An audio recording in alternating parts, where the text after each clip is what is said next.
What's up, everybody? Welcome back. Happy Monday. Hope everyone's having a good day. I'm coming to you from my hotel room in Miami. I'm here for the Decentralized conference that starts tomorrow, Monday. It's actually Sunday night for me right now.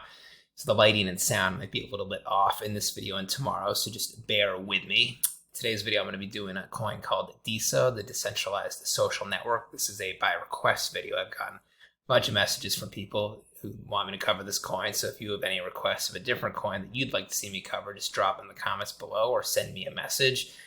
Again, I do operate by request, so I'd like to hear from you guys. Let's dive right into the video for today. So DESO, this is their symbol here. That's their ticker symbol.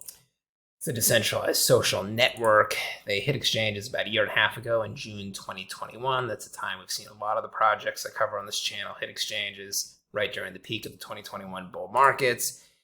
This, like some other altcoins I've covered, they are down 95% from their all-time high. So the average altcoin is down 85, 90%. This one is a little bit worse, but it's really not that unusual. So let's dive into it more. What is it? Well, DESO, they advertise themselves as a new layer 1 blockchain built from the ground up to decentralize social media and scale storage-heavy applications to billions of users.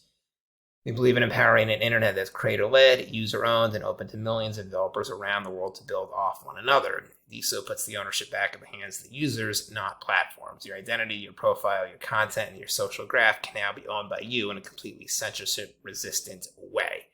Creators can now monetize in a way that they can never before. And then along the monetization element, there are things like social tokens, social DAOs, social NFTs, social tipping. They incorporate all that into their creator monetization model. And then how it works, you create one profile, take your identity, content, social graph with you across any app, across any chain. You only need to create one DESO account to explore them all. And they will be switching to proof of stake consensus by the end of year 2022. So basically they are a blockchain that specializes in all the apps being sort of social network, social app related. Layer 1 blockchain. History, so they were founded in January 2019, then as mentioned, hit exchanges in June 2021. They were founded by a guy named Nader Al-Naji. He went to Princeton, he worked at DESO Group, that's a quantitative hedge fund, and then he worked at Google. So this guy, quite an impressive pedigree here. Now, this might sound familiar to you. Before DESO, he raised 133 to start an algorithmic stable coin called Basis in 2017. So you might be like, wait, Basis, that sounds a little familiar. Yes, that was the coin that Do Kwon, the algorithmic stable coin that he experimented with in 2017 that was known as a failed stable coin. So that's a little bit of negative publicity, but it didn't fail completely. It wasn't depegged. It didn't go down to zero. They just shut down, and then they were able to return all 133 million raised for the Basis project to investors. So that was not at all a terror situation whatsoever.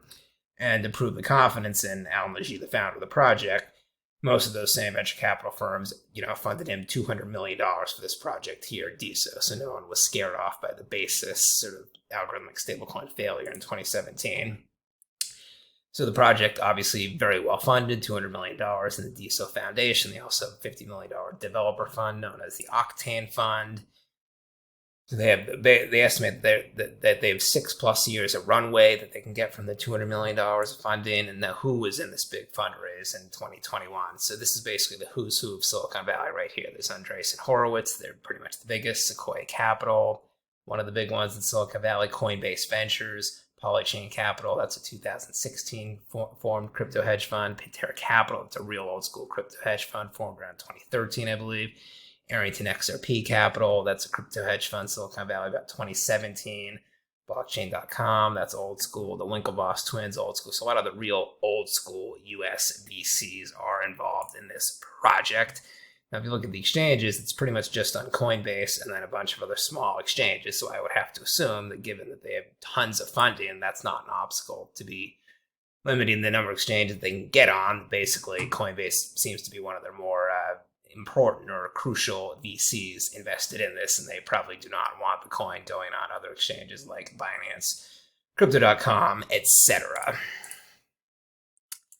And then here's one good thing here. So the total circulating supply, 82% of the coins have been released and circulating. So this doesn't really surprise me, like what we saw with Jasmine, which was down like 99%.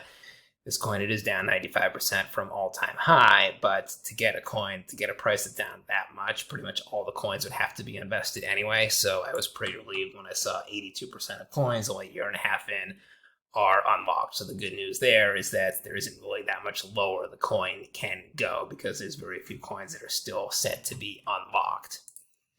Now let's look at the user stats. So very impressive user stats. In the last 30 days from today, 90,000 new accounts have been created on DESO. And total 1.8 million accounts have been created, and $12 million has been earned by creators using the apps on this. So getting a lot of use cases here. Let's look at the ecosystem and partnerships. So they have about 100 apps built on their blockchain. The apps are, they all sort of have a social media, a social app element to them. They're divided into a couple different sectors here. There's consumer apps, investor apps, NFT username apps, exchanges, and tools, explorers, and utilities. An example of three apps, three of the more prominent apps: Diamond app, that's like a decentralized Twitter sort of thing with earnings capabilities. DAO, that's a Web3 social fundraising platform, decentralized fundraising. And DESO, that's a decentralized mobile app. Next page here. What other ecosystem partnerships? So they recently launched MegaSwap. That's their cross-chain swap. You can swap DESO tokens into other blockchains. You can do full USDC cash out. Good. What else? They also partnered with Run on Flux. They are Run on Flux, how do you pronounce it? DESO applications can now integrate seamlessly with their decentralized cloud infrastructure. And all that's needed is a basic Docker image of your project. So it's sort of like a decentralized cloud storage sort of app they partnered with. They also partnered with Flux. That, again, is another decentralized cloud storage app. What else? And then MetaMask recently integrated with DESO, so you can store your DESO tokens in MetaMask. They also just recently hired a new COO, Salil Shah. He comes from Meta. That's the company now that used to be known as Facebook, and he also used to work at Pinterest. That's a big hire right there.